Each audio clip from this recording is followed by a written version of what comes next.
स्वतः संज्ञान याचिका पर हाईकोर्ट का एक बड़ा आदेश है। कोरोना आपदा पर सीजे की डिवीजन बेंच का यह आदेश है। 15 जून तक सभी अदालतों के अंतरिम आदेश लागू रहेंगे। सभी अंतरिम जमानतें और पैरोल 15 जून तक जारी रखेंगे। 15 जून तक प्रदेश में कोई भी अतिक्रमण को हटाएगा नहीं। बैंक और वित्तीय संस्थाएं 15 जून तक संपत्तियों की नीलामी न करें, यह हाईकोर्ट का आदेश है। 15 जून तक छोटे अपराधों में गिरफ्तारी न की जाए, हाईकोर्ट का आदेश है। कानून व्यवस्था पर संकट न होने पर गिरफ्तारी न की जाए, हाईकोर्ट का आदेश है। 7 साल या कम सजा के मामलों में पुलिस गिरफ्तारी नहीं करे। अदालतों के आदेश के पालन की समय सीमा 15 जून तक बढ़ गई है। 15 जून को हाईकोर्ट में अगली सुनवाई होगी।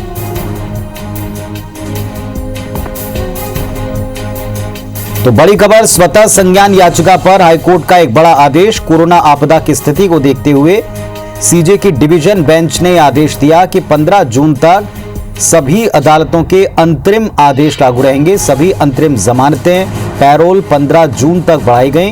15 जून तक प्रदेश में नहीं कोई अतिक्रमण के खिलाफ कार्रवाई की जाएगी और न ही बैंक और वित्तीय संस्थाएं 15 जून तक कोई संपत्तियों की नीलामी करेंगी।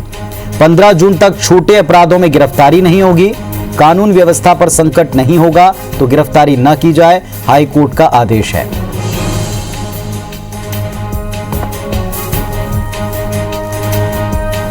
और विजेंद्र पांडे हमारे सहयोगी जबलपुर से जुड़ रहे हैं, सीधे उनका रुख करते हैं। विजेंद्र, एक महत्वपूर्ण आदेश है कोविड को लेकर, परिस्थितियों को लेकर।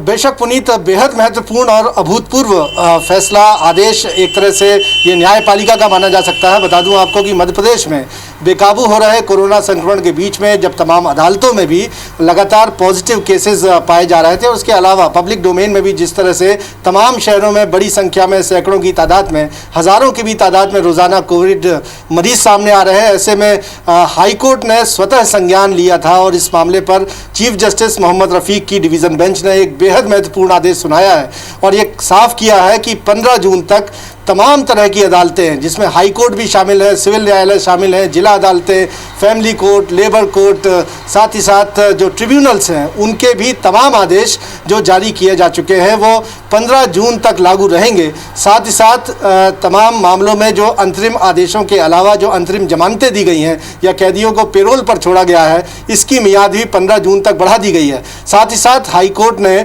मध्य प्रदेश में तमाम तरह के जो अतिक्रमण होते हैं, अतिक्रमण हटाने की जो कार्रवाइयाँ या तो जिला प्रशासन के स्तर पर, नगर निगम के स्तर पर, ग्राम पंचायतों के स्तर पर या नगर पालिका के स्तर पर कराई जाती है, ऐसी तमाम तरह के अतिक्रमणों को हटाने पर, डिमोलिश करने पर, बेदखल करने पर भी 15 जून तक रोक लगा दी है।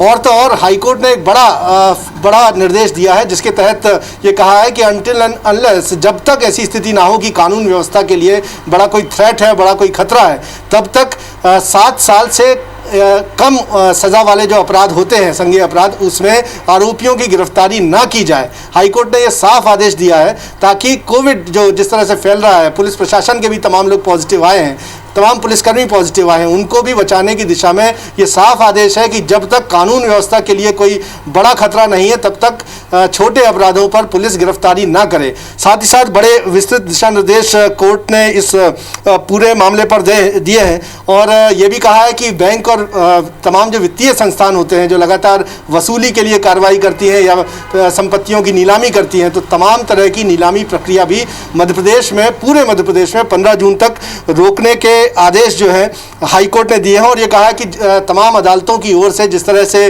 किसी भी मामले में कोई आदेश के पालन के लिए कोई आदेश जारी किया गया है जिसकी समय सीमा पहले खत्म हो रही है, उसकी समय सीमा भी 15 जून तक बढ़ा दी गई। यानी हर आदेश को इम्प्लीमेंट करने की जो समय सीमा है मध्य प्रदेश में 15 जून कर दी गई है। साथ ही साथ हाईकोर्ट ने अब इस मामले पर अगली सुनवाई के लिए 15 जून की तारीख तय की है।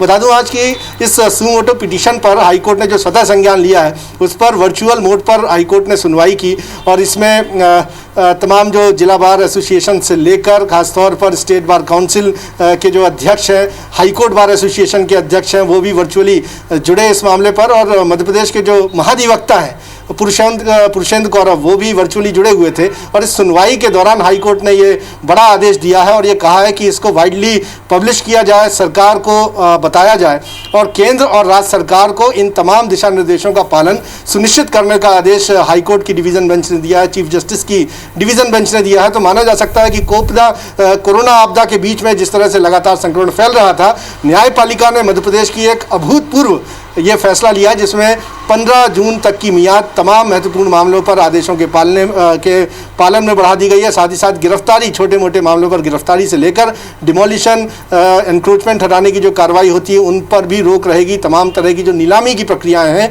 वो भी 15 जून तक रहेगी। हाईकोर्ट ने स्पष्ट किया है कि उसका मकसद किसी के आदेश में, किसी के अधिकार में दखल देना नहीं है, लेकिन मध्य प्रदेश में जिस तरह से बेकाबू हालात संक्रमण के हैं ऐसे में हाईकोर्ट को सामने आना ही था। यही वजह है कि स्वतः संज्ञान हाईकोर्ट ने लेते हुए ये बेहद महत्वपूर्ण फैसला सुनाया है और ये दिशा निर्देशों को अब केंद्र और राज्य सरकार को लागू करना होगा और 15 जून को अब हाईकोर्ट में चीफ जस्टिस की डिवीजन बेंच इस मामले पर अगली सुनवाई करेगी। पुनीत, शुक्रिया आपका इस पूरी जानकारी के लिए। जिस तरह से हमको बता रहे हैं हमारे सहयोगी विजेंद्र के इस वक्त जो कोविड की परिस्थितियां उनको देखते हुए ये अभूतपूर्व फैसला कोर्ट का है और तमाम तरह के आदेश इसमें व्यवस्थित तरीके से जारी किए गए हैं।